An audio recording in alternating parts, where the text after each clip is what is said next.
Hi everyone, it's Susie from the Smoky Lake Public Library. Welcome back to After School Adventures.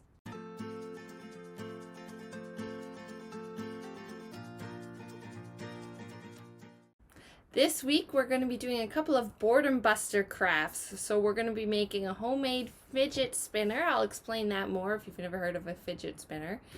And we are also going to be making a boredom buster fortune teller. So for the fidget spinner, you'll need 4 pieces of square paper. So I've already cut my pieces into squares. They're about 8 inches by 8 inches. So that's probably a good size for me. If your hands are a little smaller than mine, you might need to go down a little bit, maybe to 7 inches or 6 even. But just keep in mind, the smaller you go, the harder they're going to be to make. So don't go too small. But you'll need 4 pieces of square paper. You'll need a pair of scissors, you'll need just a small amount of cardboard, and you will need some glue and a toothpick as well. So to start with, we're actually going to fold an origami ninja star is what they're usually called. So you'll just go ahead and just start with whichever one of your papers you like. And then what we're first going to do is we're going to fold it in half. So just a regular fold like that. And that is just going to give us a line to work off of for the rest of our folds. So I kind of did a little crooked, so try make it pretty straight.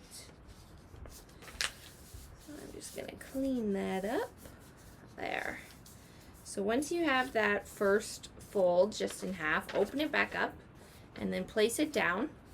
And then what we're going to do is we're going to take this edge and bring them into the center. So folding this edge so it lines up with our center fold line that we already made. So do that on both sides. There. It's looking like that. And now we're going to leave it like that and we're going to do the same thing. So we're going to take this other edge and bring it into the center again. Do that on both sides again. There it is. So now we have this, and next we're going to just place it down, and we're going to take one corner and we're going to fold it into a triangle. So what we're going to do is we're going to take this corner and we're going to fold it down over into the center again and line up our top edge here with this center line. So it'll make a nice little triangle there.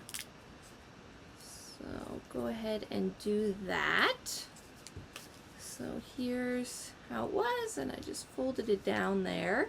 And then on the other side, we're going to open this up, not all the way, just the first fold. And then we're going to do the same thing. So we're going to take this long top edge now and line it up with the center to make a bigger triangle, but a second triangle. So there's that. So this is how it's looking here. And then there's that one. And next part is a little bit tricky. So what you need to do for the next step is hold down the very top of it. So here it is. And then what we want to do is we want to fold this edge back into how it was, right? So we want to fold it in like that.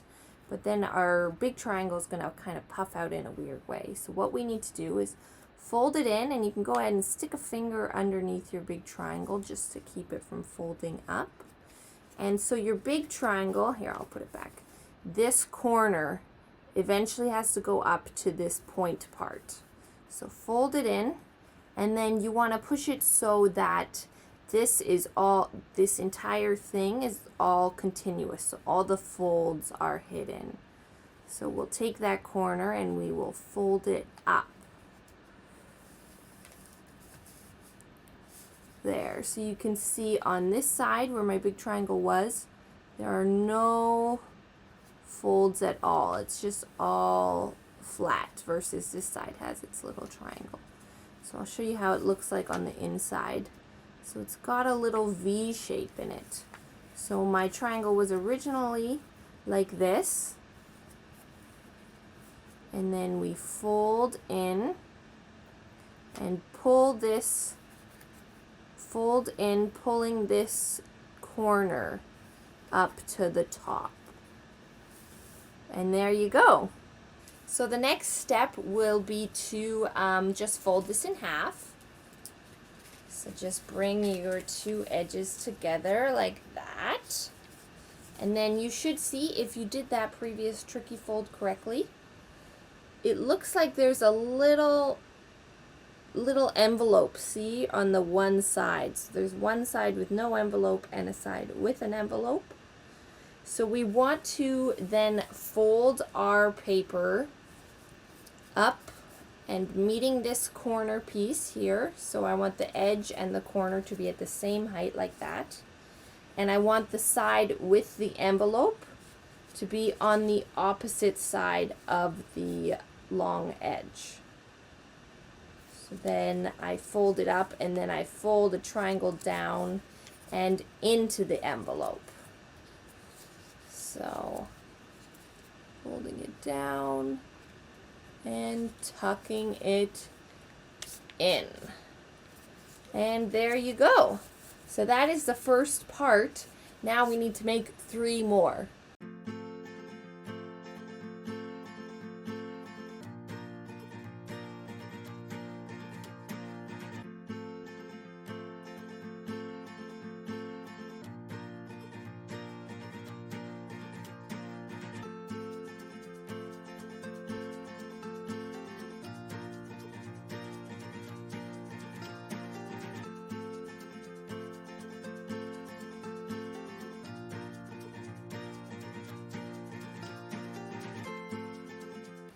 So once you have all 4 of them folded, line them up and make sure all the points are facing the same direction.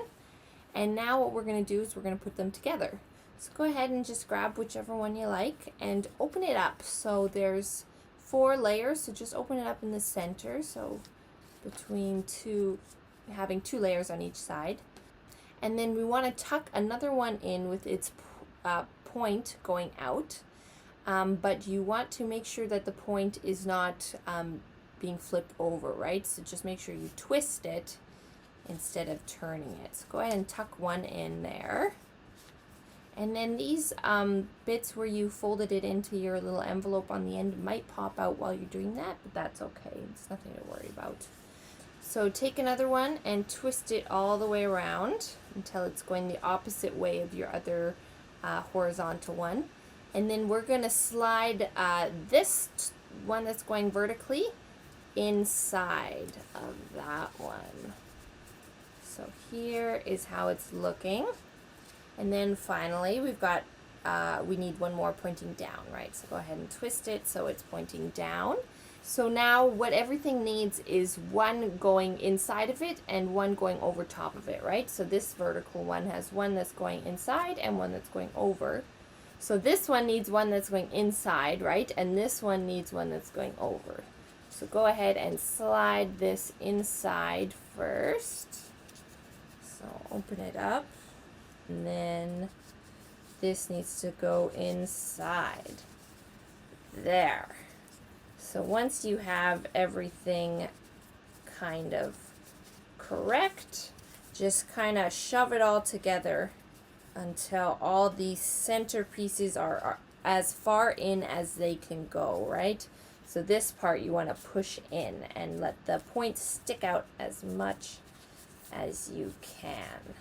So you've got a nice compact square in the center with some nice points going out the side. So this is the ninja star that I had mentioned that we are kind of building off of. But to turn it into a fidget spinner, we need some of our other supplies.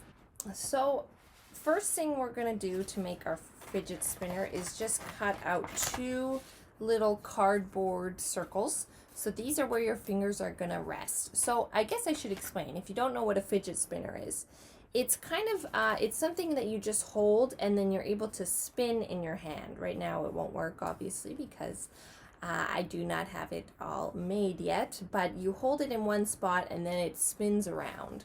So it's really, really neat. So you need two cardboard discs that are big enough for you to get a hold of, right? So they need to sit in the center of your ninja star. So this is probably a pretty good size. Let's go ahead and cut 2 that are approximately that size. Does not need to be exact by any means.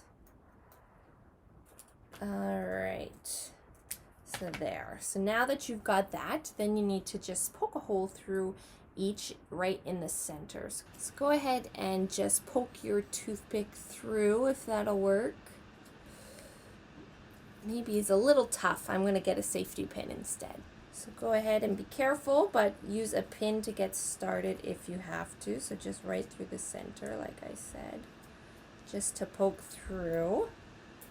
And then use your toothpick after that and run it through the entire thickness of the toothpick, just to make sure the hole is big enough. So go ahead and run it on one side and cut off the point of your toothpick, because it's a little, kind of goes a little crazy when you cut that off, but it's a little too pointy. So go ahead and cut it off, and then put one of your discs right on the edge there, so even closer there. And then what we're going to do is we're going to slide our toothpick through the very center of your ninja star. There should be a little tiny gap there. I think you can see it there. So go ahead and slide it through. And you might need to loosen your star a tiny bit if you tightened it really super tight. And then go ahead and slide your other cardboard piece on there and cut down your toothpick to size. So what you need to do for size is you need to make sure there is a small gap in between the fidget spinner and your cardboard discs, because otherwise they're just going to bump up against each other and the spin won't be as good, right? So just eyeball it to make sure there's maybe a ½ centimeter, maybe even less, between the discs and your fidget spinner. But once you kind of have a space that you're happy with, cut off the other end of the toothpick and push your cardboard discs pretty close to the end. And then the last step is to take your glue and just stick a little dot of glue right on top of the toothpick point and around the cardboard there. So I did a pretty big dot actually. That's probably going to take a little while to dry. So you can use a little bit less than that. But all that's going to do is just make a nice smooth spot for you to grab. I am going to wipe some of this off. Let's go ahead and do that on both sides, and that's it.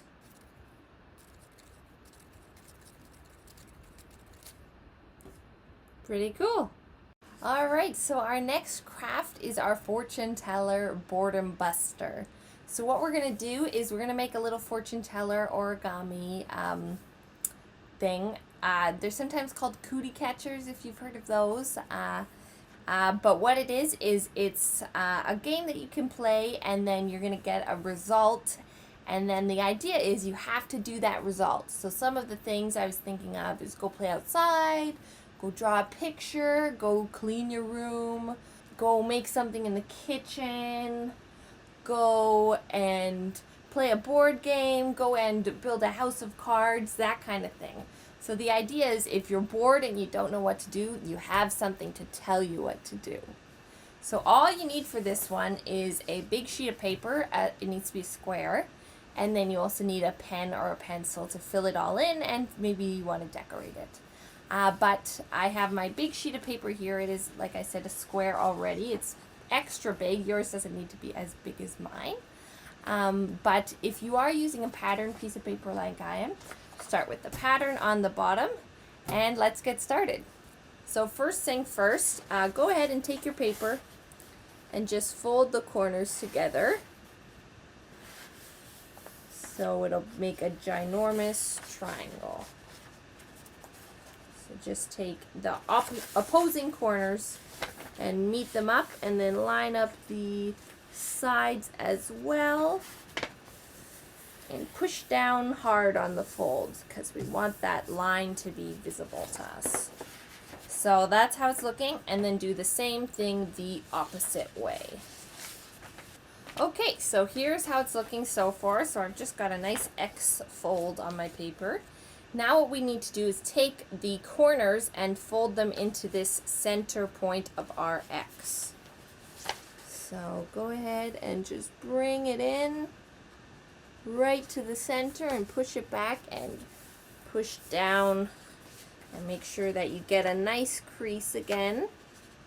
It's always what you want with these folds, is a nice visible crease.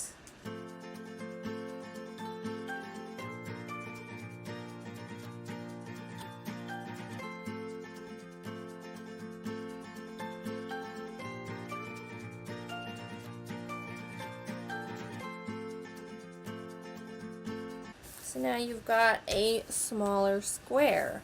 Let's go ahead and take that and flip it over. And then we're doing the same thing. So we're taking our four corners and folding it into the center point. If you have a pattern paper like me, it's going to be a little tricky to see, but it still should be visible to you. Alright, so now we have an even smaller square, and we're actually already getting close to the end. So the next step is take the bottom and fold it up to the top. Push that down and unfold it, and then take the sides and fold them together and unfold it. Alright, so next step is to pick up the paper, and we want all the corners to go into the center. But we're not bending it this time. We're just kind of squishing them in and letting the paper bubble out on the bottom. See? So there's how it's looking. So it was like this, and then I grabbed the corners and I pulled them in, and some of the paper was sticking out, but I just pushed it back in, and it looks like that. So now we just need to grab, so on the bottom, there's a center point, and then there's these loose flaps, right? So we want to go under the loose flaps and grab that center point and push the loose flaps out, going the other way. So there's 2, 3, and then I had one more folded in here. There's 4. So you should have 4 flaps there. And on the inside, you've got the center point where you grab it. And then this is how you do it. So you go open this way, and then you close it and you open this way. So oftentimes what you can do is put words on the outside and then numbers on the inside. So I'm going to do that first, and then I'll show you how it works. So to put the words on, you can just change it from here and take it out and fold it flat. So we're writing the words on each of the 4 spots, right? Alright, so I wrote my words. So I just decided to go with colors. That's kind of the traditional way. So the way you would do it is you would say, pick a color, and then I'm going to pick yellow. So Y, E, L, L, O, W. On the inside here, we would write something else. So we can draw pictures, or we can add numbers, or whatever you like. So what you need to do to get to those is just open it up as a square again. So on each of these little triangles, you're going to write something. So maybe I'll do pictures. Alright, so then I put my symbols on the inside, see? So then you would pick a symbol. So I'm going to pick the cloud, if you can tell that it's a cloud. So then you open it up, and then on the inside there's a suggestion. So the cloud says, read a book. So that's what I'm doing when I'm bored. I am taking the choice out of my hands, and I'm leaving it up to fate. Alright guys, that's all I have this week. I hope that these boredom busters will work for you, and I hope you had fun making them. I will be back next week with another video. I hope I see you guys then. Bye!